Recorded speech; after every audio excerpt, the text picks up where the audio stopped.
Bueno, buenas noches, mis hermanos. Vamos a nuestras Biblias.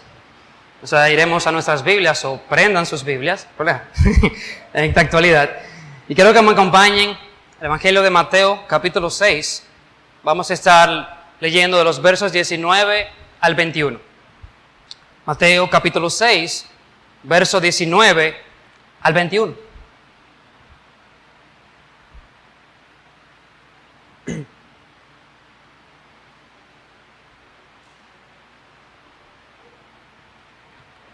Mateo capítulo 6, verso 19 al 21. Leo. No os hagáis tesoros en la tierra, donde la polilla y el orín corrompen, donde ladrones minan y hurtan, sino haceos tesoros en el cielo, donde ni la polilla ni el orín corrompen, y donde ladrones no minan ni hurtan.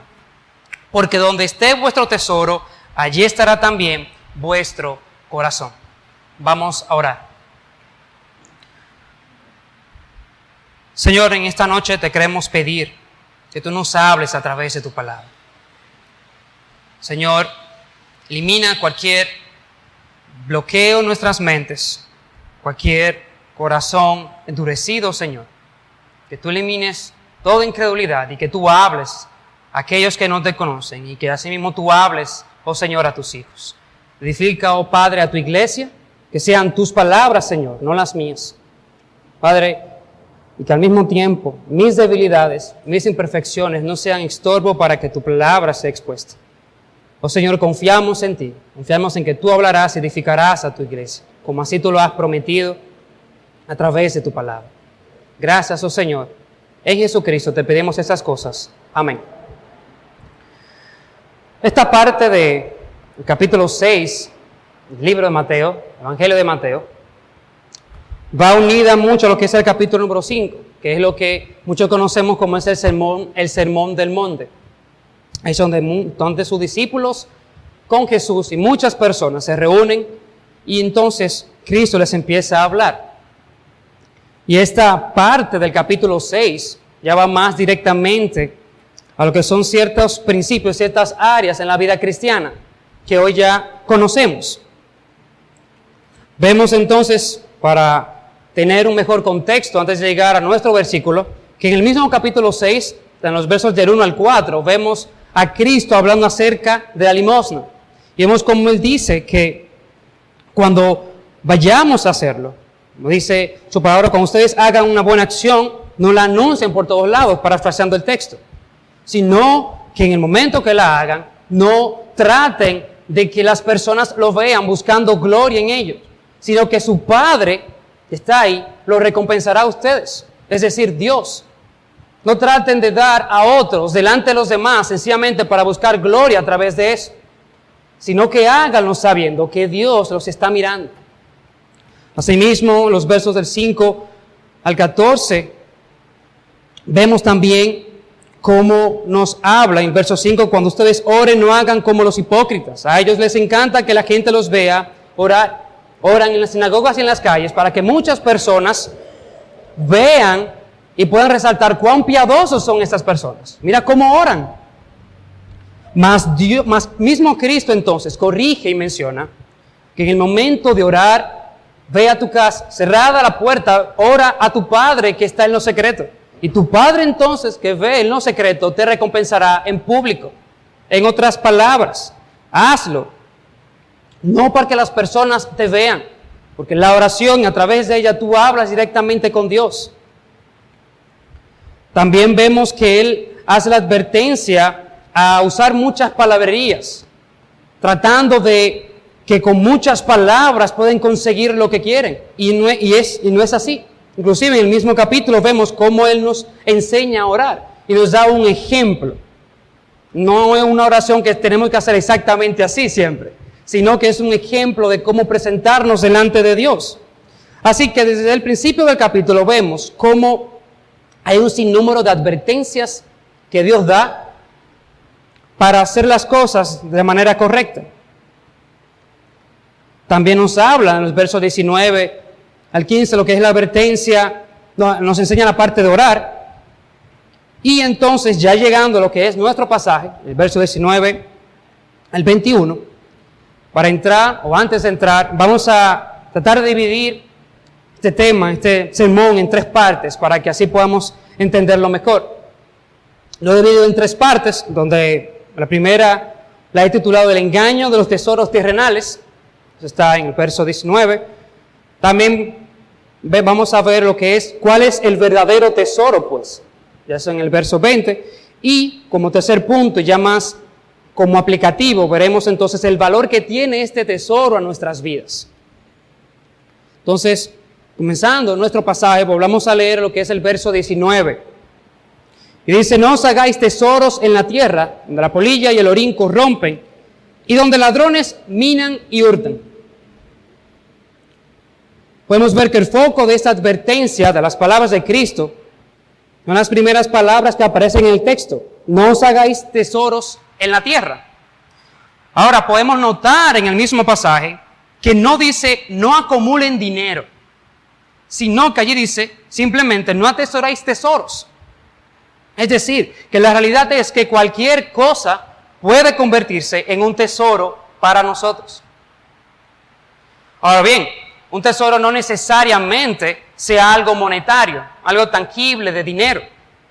Puede ser cualquier cosa que nuestro corazón ame, aquello en lo cual somos inclinados y nos deleitamos en eso. Aquel que tiene y nos provee un mayor gozo ante todas las cosas presentes. En fin, lo que es de gran valor para nuestras vidas, eso puede llamarse un tesoro. Así que es algo que podemos también resaltar, el hecho de que todos vivimos así. Todas las personas en el mundo tienen un valor hacia algo, un gozo, algo que tienen que les puede dar gozo. Ya sea que yo me levanto cada día y lo que me motiva es, como dije, un tesoro. Es decir, o el dinero, o algo que tengo, o algo que quiero conseguir. Todos nos movemos por algo. Y es porque en realidad nosotros fuimos creados de esa forma. Fuimos creados para adorar, fuimos creados para gozarnos en algo. Cuando hemos visto a través de nuestra escuela dominical y cada domingo, como vimos capítulo por capítulo, en los primeros capítulos de Génesis, vemos entonces cómo fuimos formados para estar en la presencia de Dios. Y cómo nuestra eternidad debió ser desde el principio estar en su presencia y gozarnos con Él. Ese era entonces nuestro diseño. Pero hubo algo que pasó, hubo algo que cambió todo lo que se conocía y fue lo que es el pecado.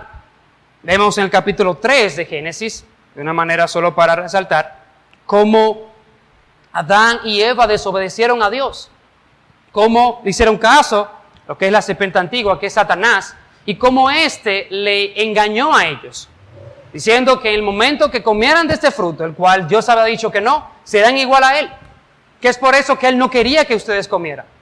Y ellos, seducidos pues por Satanás, pecan contra Dios. En ese momento, desde ese punto hasta la actualidad, el hombre le ha dado la espalda a Dios. Y no es algo que aprendemos, está en nosotros desde que nacemos. La misma palabra de Dios nos afirma eso. Salmo 55, verso 5. He aquí, yo nací en iniquidad y en pecado me concibió mi madre. Pecado no es algo que aprendemos, sino que es a nuestra naturaleza ahora. Es algo que nacemos con eso. Adán y Eva, como padres de lo que es la humanidad, como ellos pecaron, toda la descendencia que iba detrás de ellos nacieron pecadores. También podemos ver cómo la inclinación de las personas, aun cuando podemos decir que creemos en Dios y que adoramos a Dios, la verdad es que nuestra naturaleza no es así. Dice Isaías 29, verso 3. Dice pues el Señor: porque este pueblo se acerca a mí con su boca y con sus labios me honra, pero su corazón está lejos de mí y su temor de mí no es más que un mandamiento de hombres que le ha sido enseñado. Su corazón, su naturaleza no me busca. Ellos pueden decir muchas cosas, pero no es así. Y la razón de esto, también la propia palabra nos responde en Romanos 3, verso 10 hasta el 12, dice: como está escrito, no hay justo ni hay uno. No hay hombre quien entienda, no hay quien busque a Dios. Todos se desviaron, aún se hicieron inútiles. No hay quien haga lo bueno, no hay ni siquiera uno. Sí, cuando vemos eso, lo vemos a través de la propia palabra de Dios, nos muestra nuestra condición, nuestra naturaleza del hombre entonces. Podemos ver el por qué Cristo hace esta advertencia. Y es que hacemos tesoros en la tierra. En vez de gozarnos en Dios, quitamos a Dios del medio y nos conformamos con cualquier otra cosa. Creemos entonces que los tesoros que podemos tener y acumular, ellos pueden llenar nuestro corazón, pueden darnos tranquilidad, pueden darnos seguridad y todo lo que pensamos que necesitamos para la vida. Pero el problema es que estos tesoros son totalmente temporales. Eso es lo que Cristo nos dice y nos ayuda a enmascarar lo que es la verdad. Cristo nos está diciendo que el problema de esos tesoros es que no son eternos, no dan gozo eterno, se pueden gastar o deteriorar. Y Cristo utiliza en este mismo pasaje 2 puntos para evidenciar eso. Él toma un ejemplo para enseñarnos qué puede pasar con nuestros tesoros. Él dice, no acumuléis tesoros en la tierra, donde la polilla y el orín corrompen. Entonces la polilla, como podemos conocer, es la mariposa nocturna, que muchas veces vemos por ahí volando. Bueno, esta, cuando pone sus pequeñas larvas, estas se alimentan de queratina. Y esto entonces se encuentra muchas veces en algunas ropas, como la seda, como parte de las plumas, como algunos abrigos formados. Y es por eso que esas larvas empiezan a comerse lo que es esos materiales. Así que muchas veces, hermanos, cuando ustedes encuentren un poloché o una prenda de vestir que ustedes tienen, y tienen algunos hoyitos por ahí, no es que se está desgastando con la lavadora muchas veces, hermanos. Es una polilla que se la está comiendo. Entonces, también Cristo utiliza lo que es el orín, a lo que conocemos hoy como el óxido. Empieza y es una capa que se llena lo que es el hierro, a través de la humedad y de los cambios de temperatura. Así que Cristo utiliza esas 2 palabras para evidenciar eso. No importa lo que tú le puedas llamar tesoro en esta tierra, al final no es eterno, al final se va a desgastar. Ponle el título que tú quieras, como vimos, tesoros. Cualquier cosa que tú le llames tesoro en esta tierra, se va a desgastar. No es eterno. Te puede dar gozo, sí, pero no es eterno. Se va a ir desgastando poco a poco. El mismo Dios también hace una advertencia en otro pasaje, que podemos resaltarlo aquí, que va acorde con este tema. Jeremías 2, verso 13.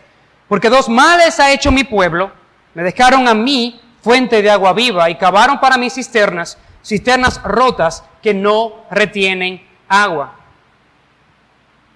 Cristo hace referencia y toma este ejemplo de lo que es el agua y las cisternas para ver a aquellos que pueden encontrar gozo en cualquier cosa a su alrededor, pero al final será como una cisterna agrietada. Tú la puedes llenar de agua totalmente y se puede sentir feliz con eso, pero con el tiempo se va a ir gastando. Asimismo, cualquier tesoro en la tierra que tengas, cualquier cosa que se pueda llamar tesoro y que tú tengas como especial gozo y que vivas por eso, no será eterno. Y esto pasa, también mismo Jeremías, en su libro, vemos en el capítulo 17, verso 9, cómo nos menciona que nuestro corazón es engañoso, más que cualquier otra cosa. Y es por eso que como es engañoso, buscamos muchas veces cosas temporales en nuestra vida. Entonces, he aquí la advertencia que Cristo nos da a todos nosotros. No vivas entonces como si tu felicidad dependiera de los tesoros terrenales a tu alrededor. Puede ser algo grande, puede ser algo pequeño, puede ser algo costoso, puede tener un valor monetario relativamente significante para hoy en día. Puede ser algo tangible, ya sea una casa grande, un auto, una bonita figura o cualquier cosa que puedas tener. O puede ser algo intangible, ya sea fama, prestigio, influencia en la sociedad. Sí, son cosas terrenales, dice el Señor. No las atesoréis, no hagáis de ellas vuestro tesoro. En otras palabras, no vivan para la acumulación de tales cosas como si vuestra felicidad dependiera de ello específicamente. Es una advertencia que Cristo nos da. Ahora bien, algo que también podemos, y es necesario resaltar, es que este texto no censura las posesiones en sí mismas. Es algo que podemos resaltar como aclarando. No es que tener posesiones sea malo. Vemos ejemplos en la Biblia de cómo podemos encontrar el derecho a la propiedad privada. Vemos tampoco que no se censura el hecho de tener muchas posesiones. El ejemplo de eso directamente es Abraham. En Génesis 13, verso 2, dice, Dios hablando de Abraham, era riquísimo en ganado, en plata y en oro. Y sus riquezas eran una provisión de Dios. Dios le había dado todo eso a Abraham. Dios había enriquecido a Abraham. Cuando vemos a estos hombres de la historia y vemos que tienen un gran ganado, uno puede decir, sí, pero además tenía eso. Pero es que en ese momento, en ese contexto, el tener eso, tener muchos criados y muchas tierras, era sinónimo de eso, de poder, de riqueza. No habían carros, mis hermanos. No habían grandes aparatos electrónicos. Pero esos animales, lo que es el ganado, lo que es grandes tierras, grandes pozos de agua, grandes prendas y posesiones terrenales, era una evidencia de cuán poderoso eras. Era una evidencia de cuánto tú tenías. Y vemos entonces que Abraham fue así. Asimismo, cuando su criado fue a la casa de Labán buscando esposa para Isaac, una de las cosas que dijo a la familia de Rebeca fue que Dios había bendecido mucho a Abraham con posesiones materiales. Eso lo vemos en Génesis 24, verso 35. Así que no solamente Abraham tenía posesiones, sino que las personas que vivían a su alrededor sabían eso. Y sabían cómo Dios lo había bendecido. Así mismo podemos resaltar otro ejemplo en la palabra de Dios. Vemos cómo Job era un hombre que tenía grandes posesiones. Y como no conocemos la historia, en el momento cuando todo le fue quitado a Job, Job reconoció que Dios tenía derecho a disponer de sus bienes, pues él se los había provisto. Jehová dio, Jehová quitó. Sea el nombre de Jehová bendito, como dice Job 1:21. Job había atribuido a Dios tanto su riqueza como el quitarle todo eso. Él sabía que era Dios que tenía el control sobre todas las posesiones que él tenía. Dios había bendecido a Job y ahora ese mismo Dios había permitido su ruina. Pero ahora noten cómo concluye, o podemos mencionar cómo concluyó esa historia. Y es que quitó Jehová la aflicción de Job cuando él hubo orado por sus amigos y aumentó el doble de todas las cosas que había sido de Job. Eso lo vemos en Job 42, verso 10. También entonces Jehová empobrece y enriquece. También podemos resaltar, como dice 1 Samuel 2:7, esta parte. Así que la Biblia no enseña que ser rico sea pecaminoso en sí mismo. Vemos como hay ejemplos de personas que atribuyen las riquezas a Dios, las posesiones a Dios. Asimismo, como Él bendice y da muchas cosas materiales, asimismo Él la puede quitar. Porque estos hombres de la historia sabían que Dios era el que controlaba todas las cosas. Así que la Biblia no enseña que ser rico sea pecaminoso en sí mismo. Ya más en el Nuevo Testamento vemos otro ejemplo. Dice Timoteo, en 1 Timoteo 6, verso 17, a los ricos de este siglo manda que no sean altivos, no pongan la esperanza en las riquezas, las cuales son inciertas, sino en el Dios vivo que nos da todas las cosas en abundancia para que las disfrutemos. Que hagan bien, que sean ricos en buenas obras, dadivosos y generosos. Resalto este pasaje en este momento, porque el pasaje no dice como que ordenen a los ricos que se deshagan de las riquezas, que dejen todo lo que tienen, que la repartan a todos los pobres a su alrededor. Tampoco prohíbe a los ricos hacer uso de sus riquezas. Pablo dice que Dios nos da todas las cosas para que las disfrutemos. Lo que Pablo pidió que se ordenara entonces a los ricos fue que no fuesen altivos con lo que tuvieran, que no pusieran su esperanza en esas riquezas, que fueran generosos haciendo el bien con lo que el Señor les había dado. También podemos resaltar que las que tampoco se prohíbe en las Escrituras, que seamos precavidos en cuanto a ahorrar. Dice que ahorremos para el futuro o que hagamos buenas inversiones. El libro de Proverbios pone a la hormiga como un ejemplo de sabiduría que debemos de imitar, porque la hormiga prepara su comida en el verano para que no le falte en el invierno. La hormiga es previsora y se espera de un hombre sabio que sea también de esa forma, que guarde y que se prepare para el día malo. La Biblia exalta entonces la prudencia como una virtud y no como una falta de fe. El avisado, el prudente, dice Proverbios, ve el mal y se esconde, pero los simples pasan y reciben el daño. Eso está en Proverbios 23. Una cosa es afanarnos entonces por el mañana y otra muy distinta, prever para el mañana. La primera es un pecado. La segunda es una virtud. Una cosa es prepararnos para el mañana y otra cosa es afanarnos como si Dios no tuviera el control. Así que vemos entonces que el tener riquezas, que el tener posesiones en nuestras vidas, en sí mismas, en su naturaleza, no está mal. Ahora entonces podemos hacernos la pregunta, ¿qué es entonces lo que nuestro Señor Jesucristo prohíbe en Mateo 19:21? Y como respuesta es dar a las cosas de este mundo un valor que estas cosas no tienen. La palabra tierra, que se menciona en este mismo pasaje, no señala un lugar físico en específico, en el planeta en que vivimos, sino más bien el tipo de cosas que no debemos atesorar.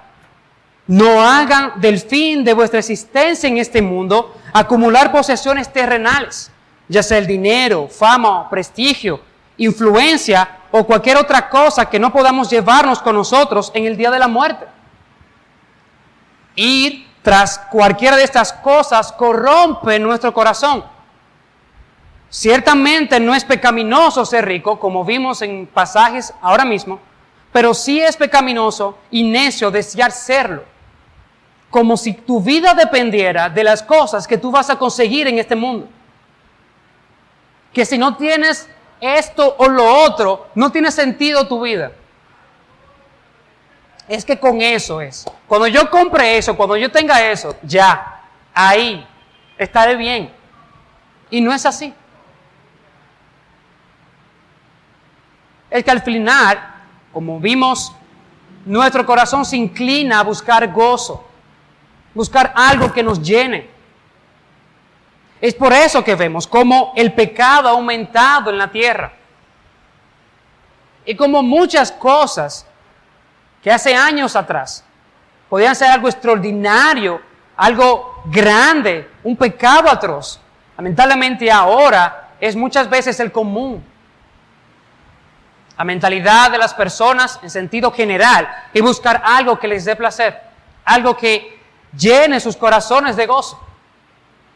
Y cuando pueden tener eso, van a seguir buscando otras cosas. Como dije, podemos encontrar ejemplos en nuestro diario vivir, cómo personas se ponen una meta, se trazan una meta, que cuando yo tenga esta cosa o esta casa que yo necesito comprar y tengo 30 años ahorrando para esa casa, ya con eso seré suficiente, ya mi corazón se va a llenar. No es que sencillamente se prepare para comprar la casa, es que entiende que su identidad es la casa.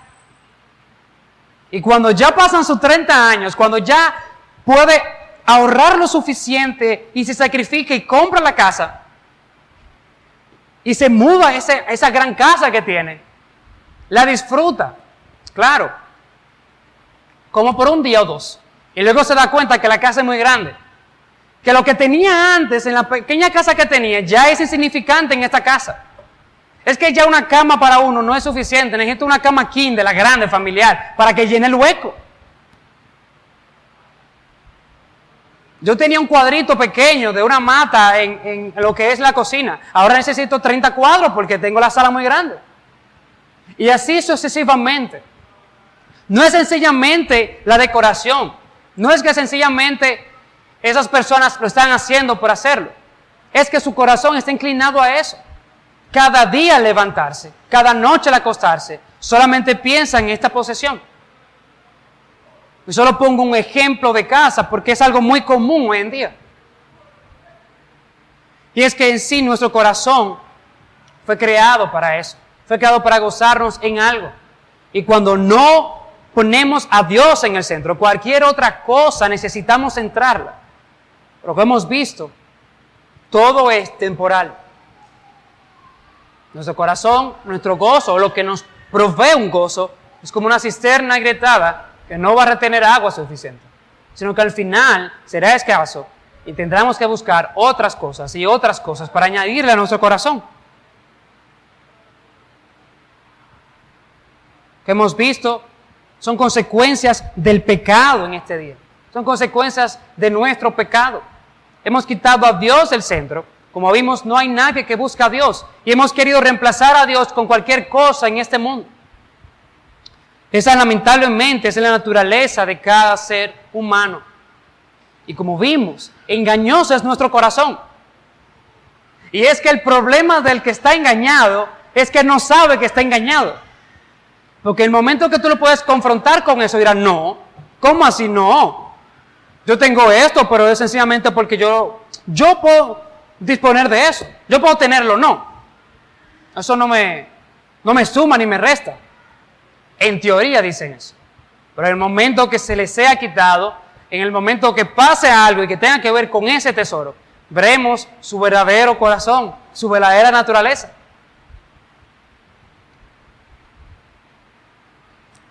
Matthew Henry, comentando acerca de ese pasaje, nos dice: la mentalidad mundana es síntoma fatal y corriente de la hipocresía, porque por ningún pecado puede Satanás tener un soporte más seguro y más firme que el alma que bajo el manto de una profesión de fe.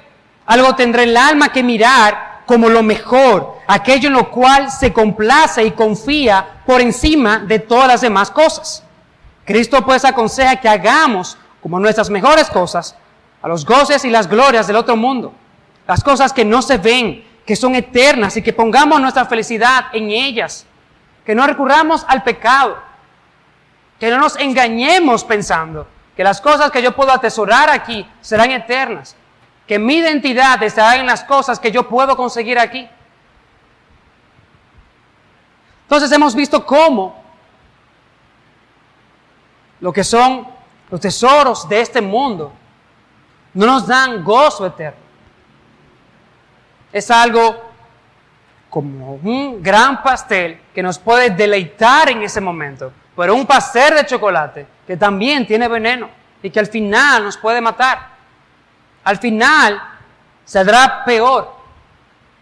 Entonces hemos visto hasta en este momento cómo es el engaño de esos tesoros terrenales que dicen darnos gozo, pero al final, así como la polilla o el orín corrompen, así como los ladrones pueden hurtar y robarlo, así serán nuestros gozos temporales, totalmente temporales. Entonces, ¿cuál entonces es el verdadero tesoro? Y ese es nuestro segundo punto. Verso 20, podemos leer: si no hacéos tesoros en el cielo, donde ni la polilla ni el orín corrompen, y donde ladrones no minan ni hurtan. En otras palabras, Cristo está hablando aquí un contraste. No hagan tesoros en la tierra, porque estos son temporales, sino haceros tesoros en el cielo, donde nada, ni la polilla ni el orín pueden destruir esto, donde no hay nadie que los pueda quitar ese gozo. Así que la solución no es no hacernos tesoros, sino que nuestros tesoros estén en los cielos, donde ni la polilla ni el orín pueden gastarlo o eliminarlo, ni donde nadie puede quitárnoslo. Dios nos está mencionando que solo en Él podemos encontrar ese gozo, ese tesoro. Él es nuestro verdadero tesoro en los cielos. Eso es un contraste. Vemos la condescendencia de Dios para con nosotros. Pues al final, mis hermanos, Dios no necesita de nosotros. Dios no necesita de nuestra adoración. Él tiene millares de ángeles que lo adoran sin cesar, como dice su palabra. Mas Dios condesciende con nosotros en mostrarnos que somos nosotros que necesitamos de Él. Y lo que Cristo está mencionando en este pasaje es Enfóquense. Que sus tesoros, por lo cual vivan, no sea nada en este mundo, donde no pueden darle un placer completo, donde todo es, no de nada es eterno, sino hacer los tesoros en los cielos, donde su corazón será completo, donde no hay nadie que pueda eliminar ese gozo. Así que tenemos que evaluar nuestras vidas a la luz de ese pasaje y ver entonces, y es por eso que nuevamente es bueno hacer el énfasis, que nuestro corazón podría estar engañado. Vemos entonces que el problema de la codicia surge de un sistema de valores equivocado, aquel que busca tesoros constantemente en la tierra para llenar su corazón.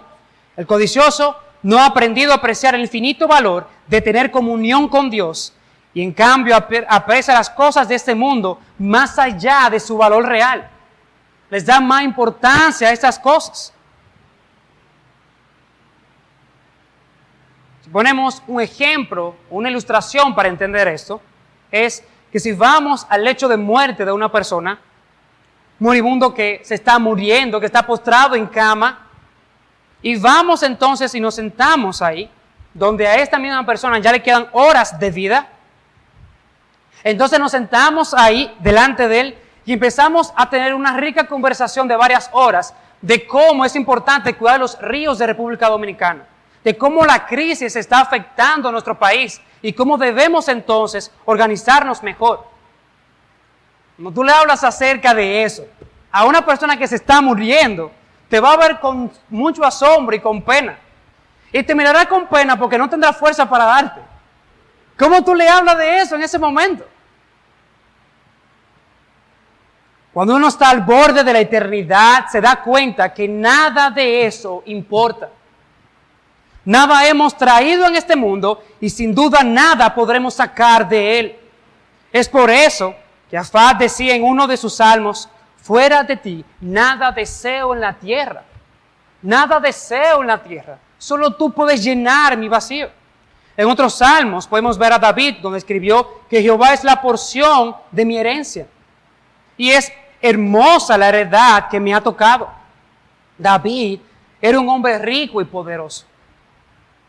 Pero su confianza estaba en Dios, no en lo que tenía.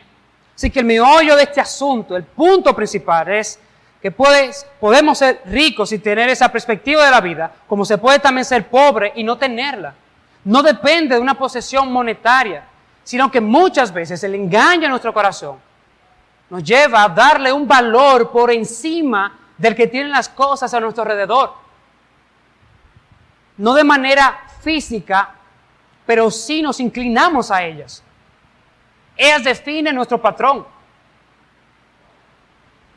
Es lo cual nuestro gran engaño. Por eso que Cristo identifica ese problema. Tesoros en la tierra, donde nada es eterno, todo es temporal. Hacer tesoros en el cielo, donde allá entonces tendrán gozo. Dice también otra porción, otro comentario de Matthew Henry, dice que hay tesoros en el cielo. Sabiduría nuestra en poner toda diligencia para asegurar nuestro derecho a la vida eterna por medio de Jesucristo y mirar todas las cosas de aquí abajo como indignas de ser comparadas con aquellas y estar contentos con nada menos que ellas. Es felicidad superior, más allá de los cambios y azares del tiempo. Es herencia incorruptible. Hacer los tesoros en el cielo. Otro pasaje, Colosenses 3:2 nos dice: poned la mirada en las cosas de arriba, no en las de la tierra. Hacer que tu corazón se incline en las cosas de arriba. Hacer que tu tesoro sea el Dios mismo y no las cosas que te rodean. Que tu gozo no sean las cosas que tú tienes, sino el Dios dador de esas cosas, que es diferente. Entonces, si entendemos esto y sabemos pues que las cosas a nuestro alrededor no tienen un gran valor eterno, que son sencillamente temporales, y que Dios entonces es lo que es eterno, lo que trae y nos da gozo, ¿por qué entonces es un problema en nuestras vidas? ¿Por qué Cristo mencionarlo? Porque al final, mis hermanos, es un problema de pecado. Es una lucha en nuestras vidas. C.S. Lewis lo describió de esta forma y es algo que me gustó mucho. Él dice, el problema de nosotros, los seres humanos, es que somos demasiado fáciles de complacer. Cuando se trata de cosas que nos pueden llenar de gozo. Somos como aquel niño que se goza jugando con lodo y un chin de agua, una latica, en el patio de su casa, cuando se le ha dicho que se le llevará a un hermoso lugar en la playa para hacer castillos de arena. Y él se conforma con esa poca cosa. Mis hermanos, esa es la esencia del problema de nuestro pecado.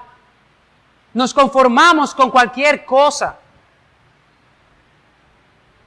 El mismo Cristo dice en Juan 6:35, yo soy el pan de vida, el que a mí viene nunca tendrá hambre, y el que a mí cree no tendrá sed jamás. Tú puedes tener muchos alimentos, mucho sustento, pero solo yo puedo darte lo que es un alimento eterno. Y es una evidencia, mis hermanos, de cómo es que debemos de luchar contra el pecado que nos azota cada día. Podemos ver de cómo muchas veces luchamos negando el pecado, diciendo, no, yo no voy a hacer eso está mal.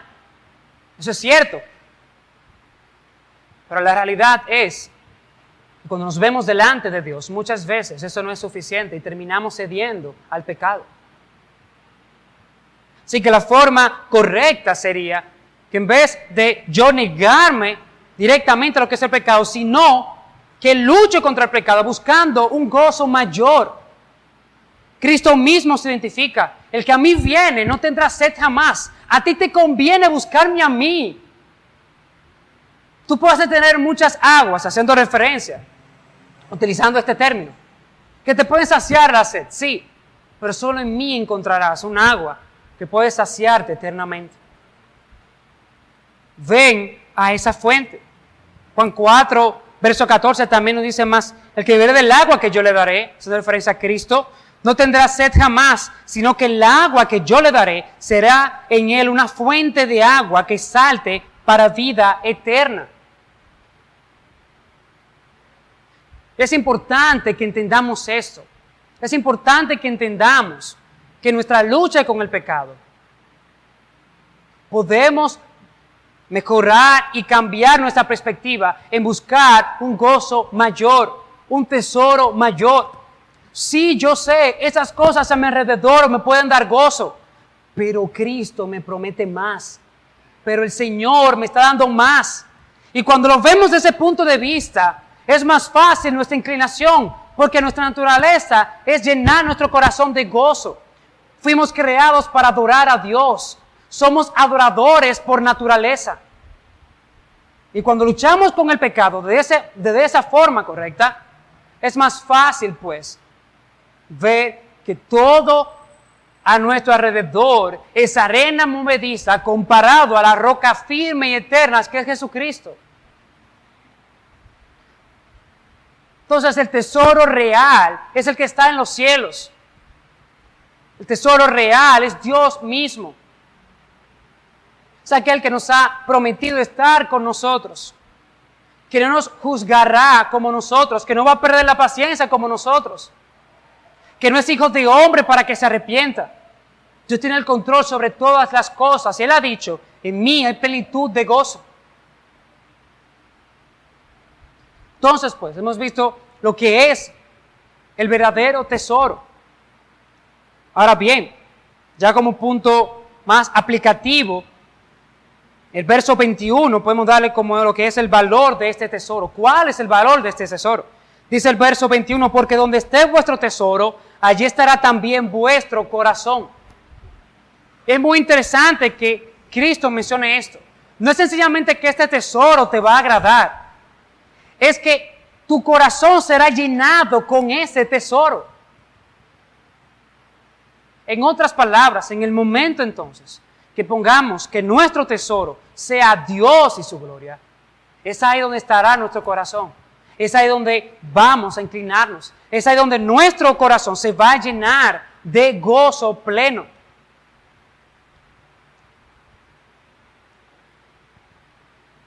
La misma palabra de Dios nos muestra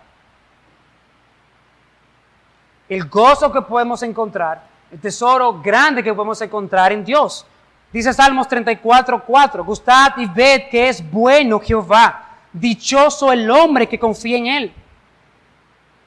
Otro salmo, solo para citar, Salmos 16, verso 11, me mostrarás la senda de la vida, en tu presencia hay plenitud de gozo, delicias a tu diestra para siempre, para siempre. En Él hay gozo eterno. En Él encontramos refugio. En Él podemos encontrar vida eterna. Él es nuestro descanso. Dice Mateo 11, 28 al 30, venid a mí, todos los que estén trabajados y cargados, que yo os haré descansar.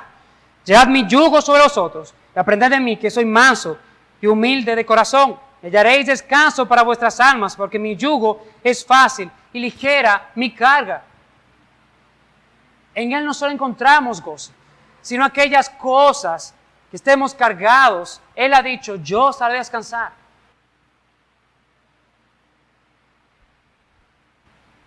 A lo mejor las personas a tu alrededor, o yo que estoy aquí, no conoce lo que tú estás pasando.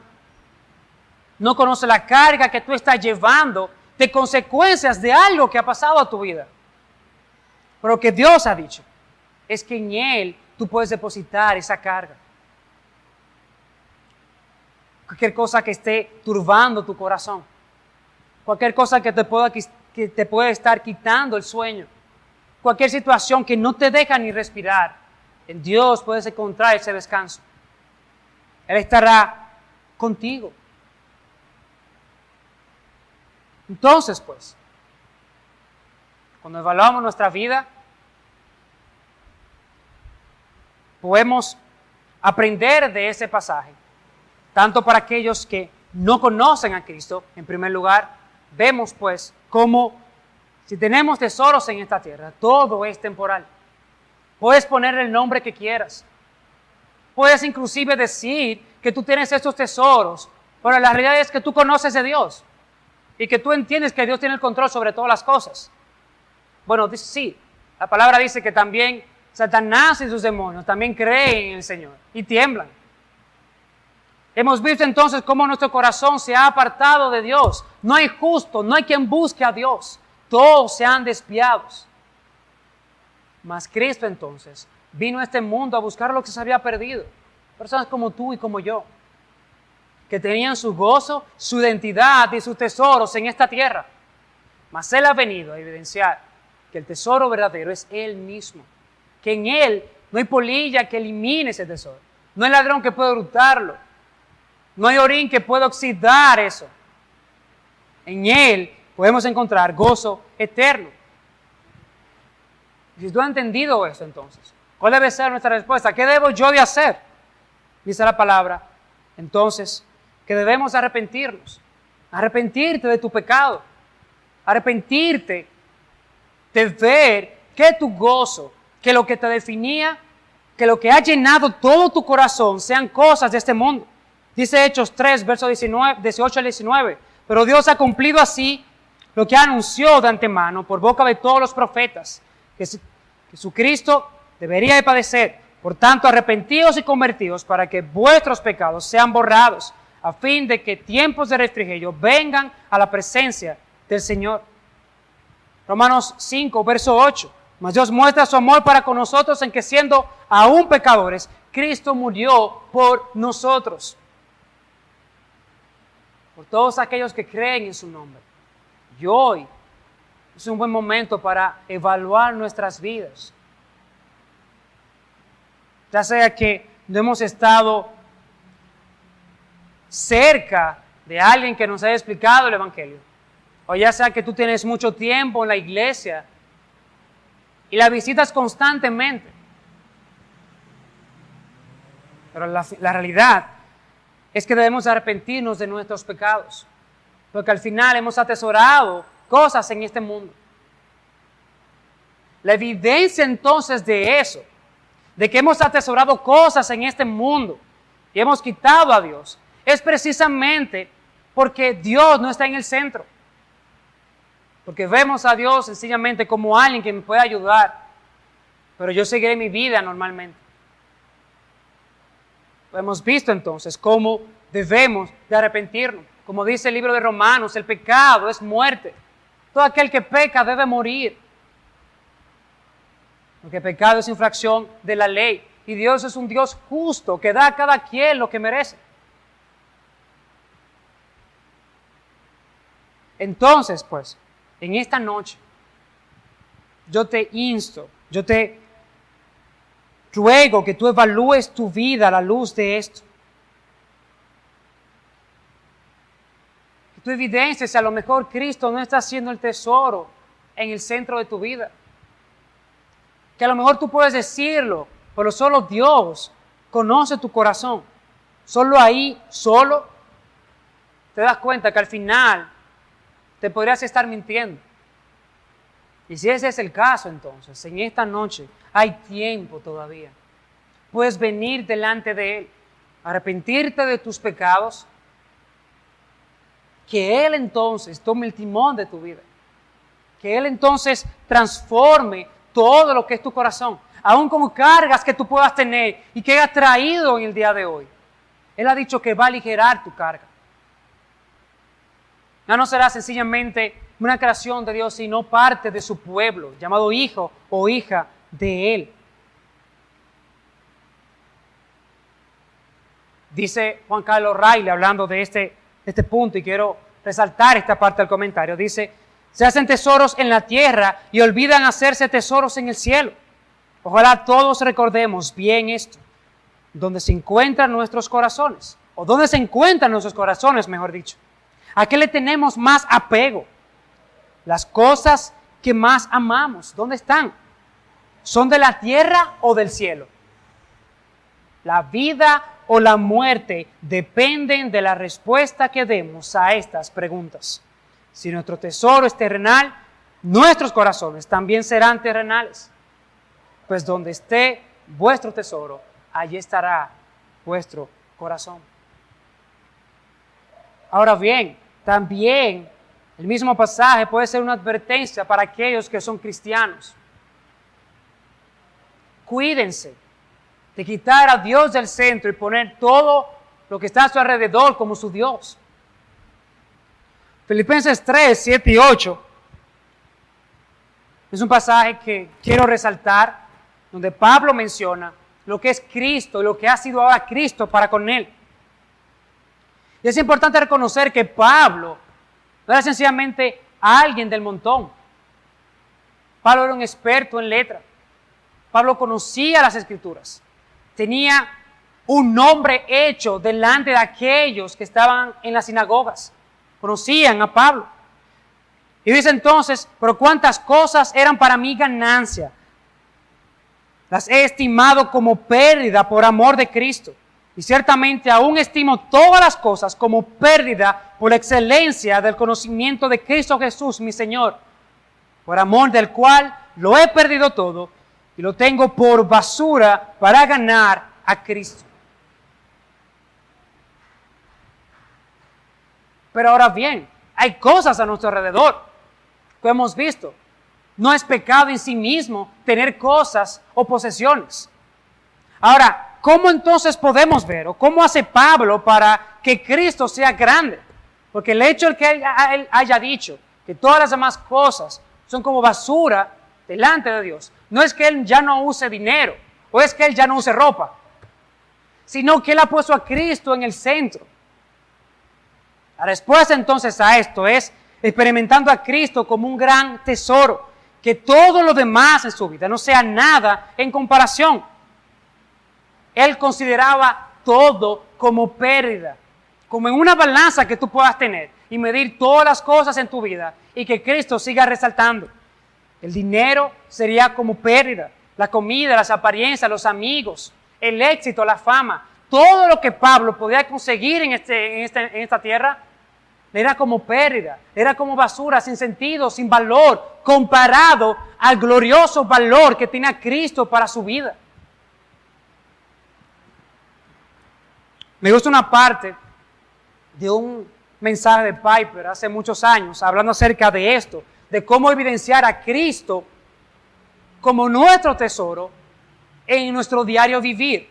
¿Cómo evidenciar entonces? ¿Cómo usar las cosas a nuestro alrededor de tal forma que Cristo siga siendo nuestro deleite, nuestro tesoro?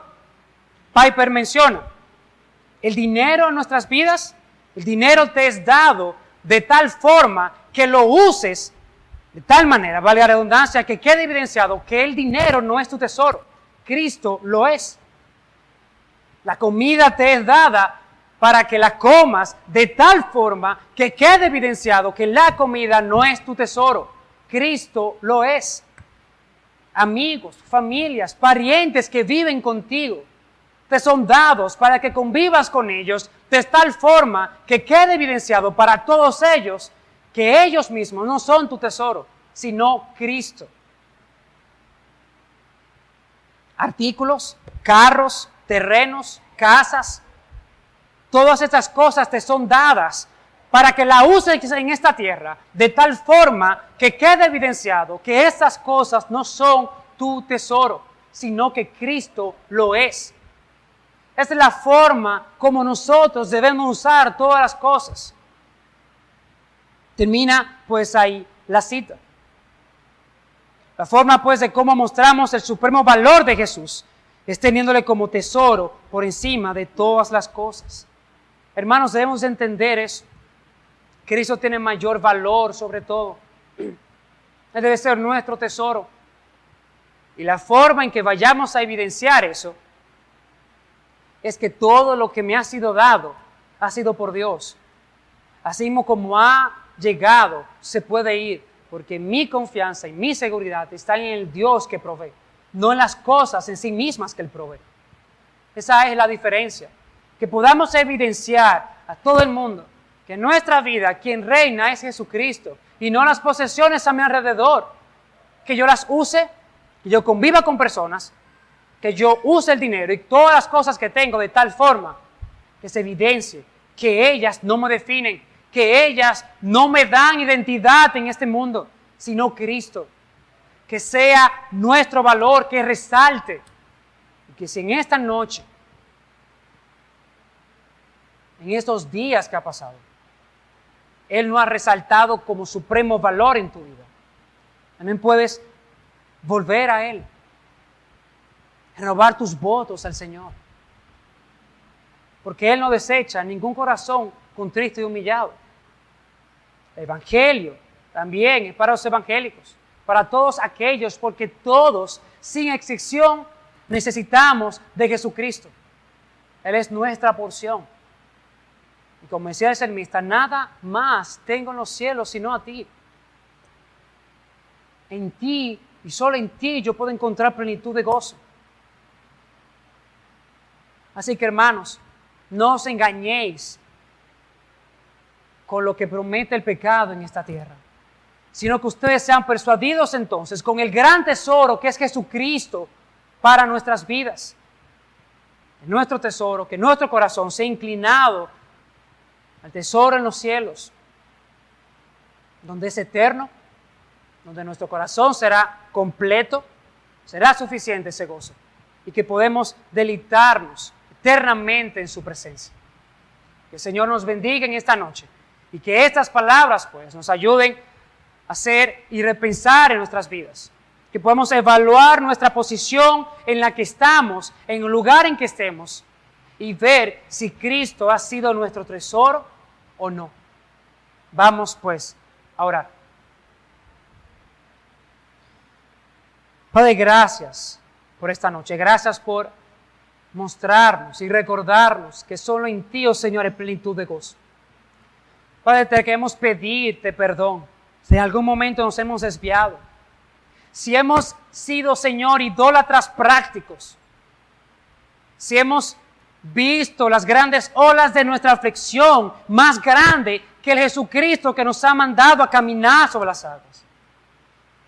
Oh Padre, te pedimos perdón por nuestra infidelidad, te pedimos perdón por nuestra debilidad.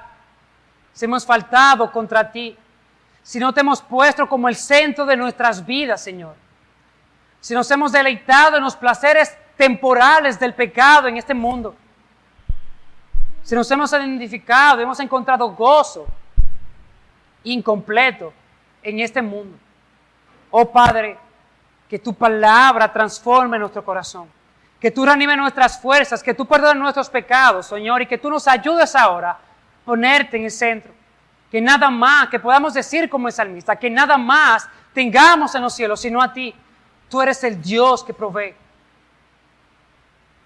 Señor, nuestros corazones no se llenan con las cosas que tú das, sino con ti mismo, Señor, sino contigo. Tú eres nuestra porción. Sé con nosotros, que tu Espíritu nos llene, Padre. Tu palabra, otra vez en esta noche, pueda eliminar cualquier bloqueo, cualquier corazón endurecido que ha llegado en esta noche, que tú has traído para escuchar tu palabra. Confiamos pues, como tú mismo has dicho, que tu palabra no volverá a ti vacía, sino que hará el propósito por el cual ha sido enviada. Padre, sigue edificando a tu iglesia. Sigue transformándonos de gloria en gloria a la imagen de tu Hijo, como así tú has prometido. Confiamos en ti, Señor. Confiamos eternamente en ti. Nuestra seguridad, nuestra salud, todo lo que somos está en ti, pues en tus manos están nuestros tiempos. Ayúdanos en la semana y de hoy en día, de hoy en adelante, recordar, Señor, que tú eres nuestro tesoro, nuestro único tesoro, aquel que es incorruptible, aquel que no se puede eliminar, aquel que ni la polilla ni el orín pueden corromper, en el cual encontramos plenitud de gozo. Gracias, Padre, por este tiempo, gracias por tu palabra, y te pedimos estas cosas y te damos gracias en los méritos de tu Hijo Jesucristo. Amén.